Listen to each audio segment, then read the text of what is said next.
Το όνομά τους ή το όνομά μας, γείτονες ή εχθροί, πελάτες ή αντίπαλοι.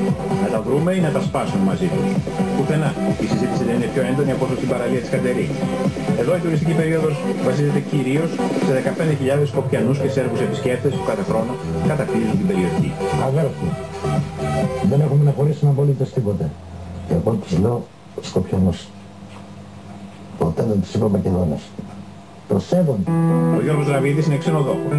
Ως επιχειρηματίας χάνει κάθε φορά που το όνομα δημιουργεί εντάσεις ανάμεσα στη χώρα μας και τους γείτονες.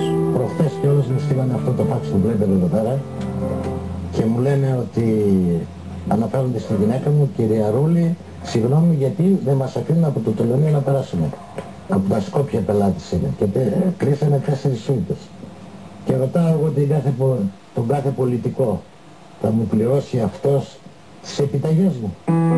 Μα όταν τίθεται το ερώτημα της ονομασίας του γειτονικού κράτους, τα πατριωτικά συναισθήματα επικρατούν των επιχειρηματικών συμφερόντων. Εγώ σαν Μακεδόνας, εγώ θα σας πω κάτι, ότι δεν μπορώ να πω ότι δεν είδα το συγχωρεμένο τον Καραμαλή που δάκρυσε στη Θεσσαλονίκη στο αεροδρόμιο.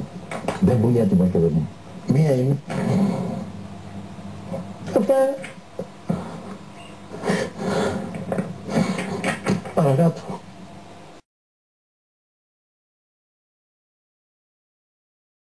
Και εγώ τους λέω Σκοπιανούς. Ποτέ δεν τους είπα Μακεδόνες. Προσέβονται. Και εγώ τους λέω Σκοπιανούς. Ποτέ δεν τους είπα Μακεδόνες. Προσέβονται. Και εγώ τους λέω Σκοπιανούς. Ποτέ δεν τους είπα Μακεδόνες. Προσέβονται. Ja jednu državu ne poznajem koja se zove Firom, ja dolazim iz Makedonije.